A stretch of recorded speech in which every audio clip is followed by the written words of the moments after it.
يا مساء الخيرات على حضراتكم جميعا. فخ غزة ما عنديش شك من اول يوم في 7 أكتوبر او بعديها بفترة قصيرة جدا، اللي هو في خلال شهور تبينت ايه اهداف غزة وايه اهداف الحرب على غزة وايه اهداف 7 أكتوبر. نتفق او نختلف، كان الهدف في الاول وفي الاخر هو مصر. الهدف الاساسي والمهم هو مصر، بدليل طبعا زي ما اتكلمنا قبل كده اسامة حمدان لما طلع يتكلم على ان هل يظن العدو المش عارفه ايه لو النهارده طلعنا من غزة ان احنا مش هنقاوم، هتكون سينا قاعدة للمقاومة وسنظل نقاوم.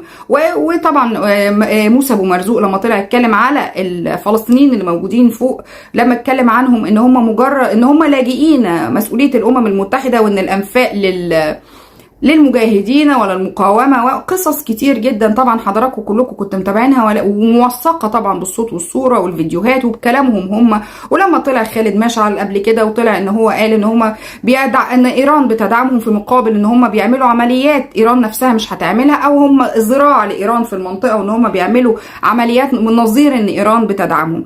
طبعا كل ده كان في الاخر بيوصلنا لحاجة واحدة جدا، ولكن الكثير ما كانش واخد باله منها في الاول، وكان طبعا بيدعم القضية والمقاومة حق للجميع، مش حق بس، المقاومة واجب. يعني النهاردة لما يكون في دولة محتلة، من حق أهل البلد والمواطنين وشعب هذه البلد إن هو يقاوم. المقاومة حق، ولكن لما تكون مقاومة محسوبة. يعني النهاردة المقاومة أو الحركة بتاعة طوفان الأقصى اللي حصلت دي كانت غير محسوبة، وطبقا لخالد مشعل طلع قال إن هي خسائرنا تكتيكية.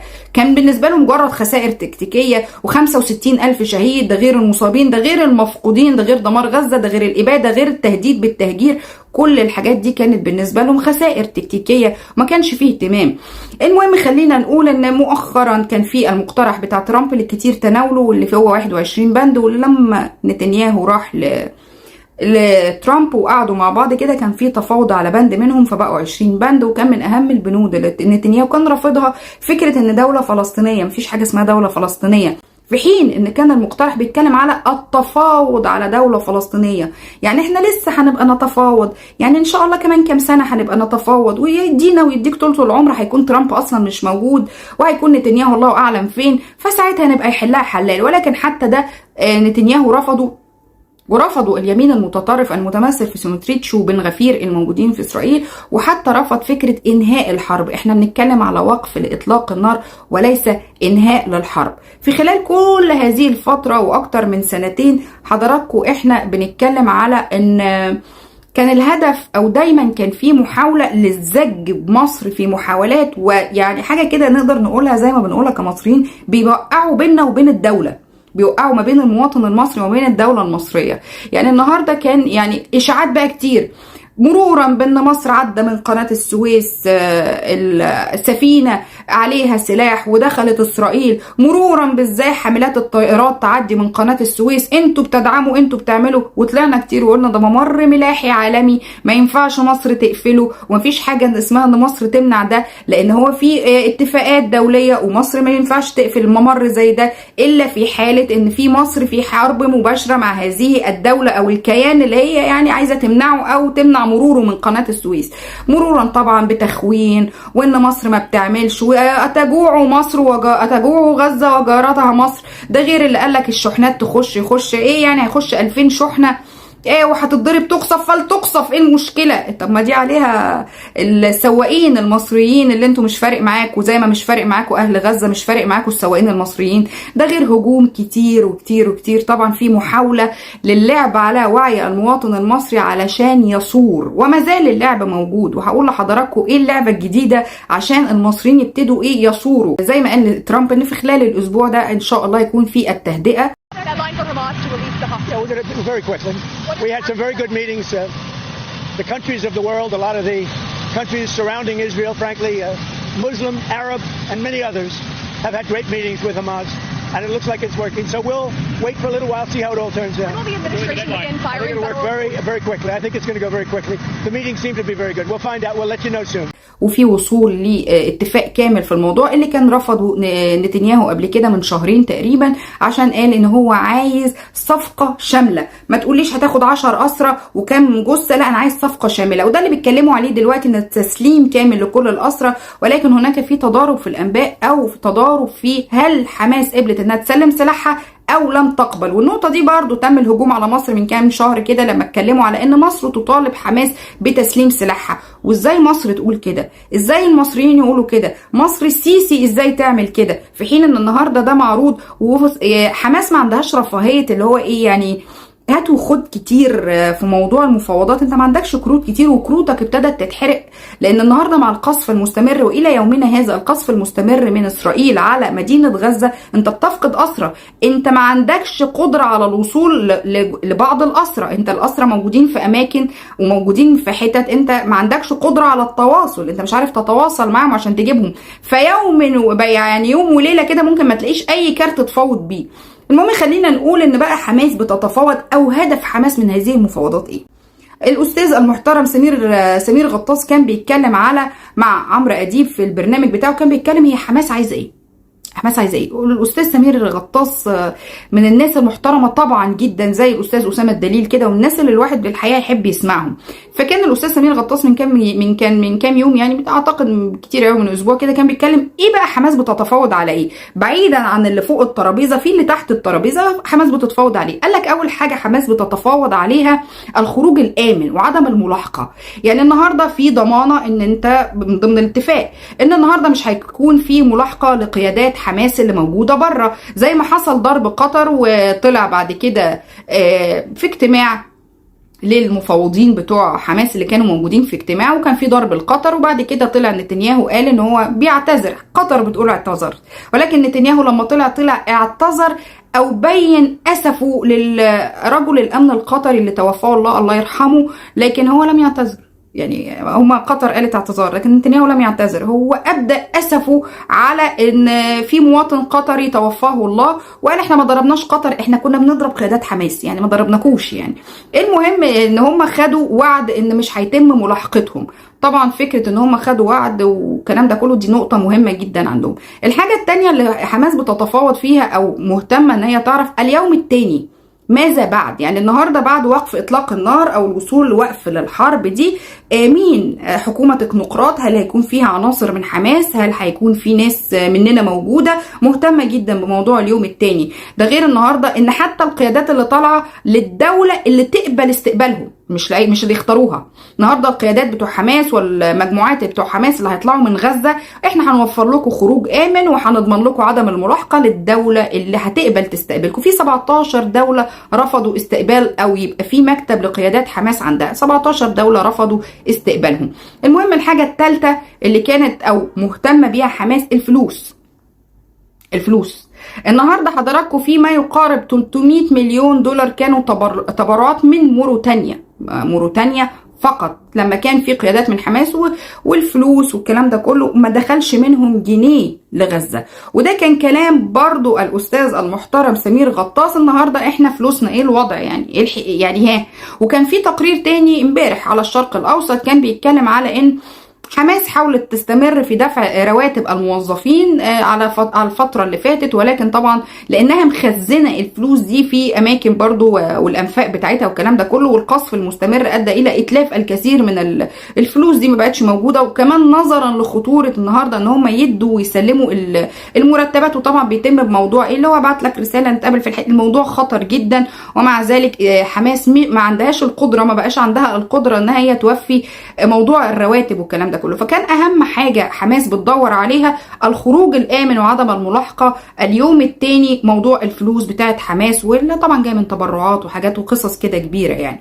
المهم خلينا نقول ان ترامب قال ان في خلال الاسبوع ده ان شاء الله يكون في تهدئة، هيكون في اتفاق شامل للي بيحصل في غزة. المهم خلينا نقول هل بانتهاء الحرب في غزة انتهت الحرب على مصر؟ ابدا خالص، هي مجرد جولة من جولات كثيرة، ولكن مصر تبقى خلصت من جبهة او قفلت جبهة تمس الامن القومي المصري اللي هي جبهة غزة والحرب في غزة، ونستعد لجبهات تانية يمكن اكبر ومش ملموسة زي الحرب اللي موجودة في غزة، زي الحراك اللي موجود في المغرب اللي قام بيه جيل جنزي على الديسكورد، اللي الناس كتير قوي ايتام وارامل البنا بيتكلموا على الجنزي. جنزي دول حضراتكم لمن لا يعلم من هم جنزي، جنزي ده الجيل الالفينات، اللي هو النهارده هتلاقي اكبر واحد فيه عنده 25 26 سنة، اللي هو في الوقت بتاع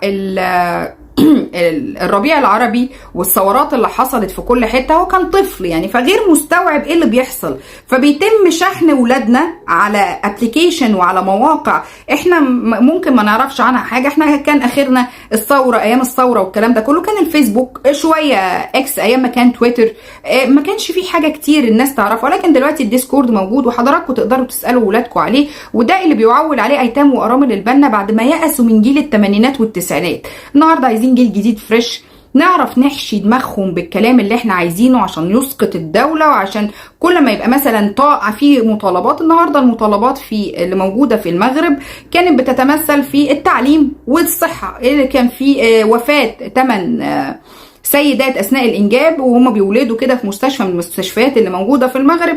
ده اثار، كان النقطه اللي اثارت نوع من انواع الحراك في الشوارع، ولكن كان فيها اعتراضات كتير على بعض الامور اللي هم بيعترضوا عليها في المغرب، ولكن هي دي النقطه اللي اثارت او كانت يمكن القشه التي قسمت ظهر البعير. فالكل بيعول النهارده على الجيل الجديد ده. النهارده بعد ما ياخد بعض المطالبات او ياخد وعد ببعض المطالبات، طموحه بيكبر زي ما حصل في 2011.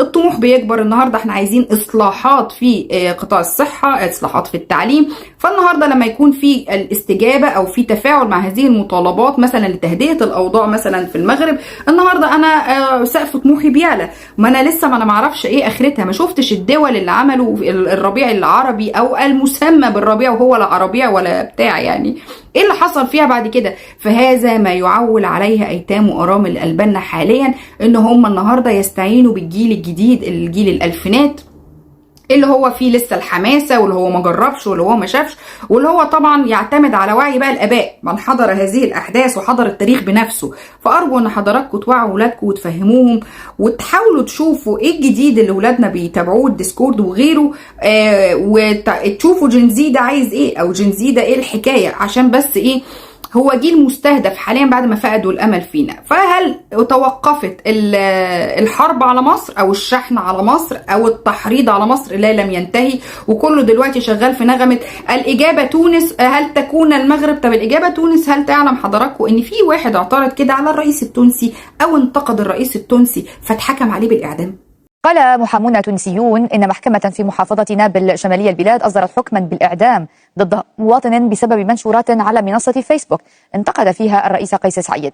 هذا الحكم يمثل عقوبة غير مسبوقة ومشددة في مجال حرية التعبير في تونس، التي تواجه السلطات فيها اتهامات من منظمات حقوقية بأن سيطرة الرئيس قيس سعيد على معظم السلطات في عام 2021. ونقلت وكالة رويترز عن محامي المواطن أو محامي المواطن الذي صدر في حقه أو بحقه الحكم إن قاضيا في محكمة نابل قضى بالإعدام على موكله بسبب منشورات فيسبوك منتقدة للرئيس، معتبرا الحكم صادما وغير مسبوق. هذه هي تونس. الإجابة تونس. تونس اللي طلع منها قافلة الصمود، وان احنا ازاي ما نتحركش، وازاي ما نكسرش الحصار على غزة اللي ما كانش معاهم ازازة مية اللي كانوا عايزين حد يدعمهم. تونس مجرد بس انا اعترض على رئيس الدولة الحكم بالاعدام، شكرا. الجزائر النهاردة يفتحوا المعبر يا ما باش نحرر القدس.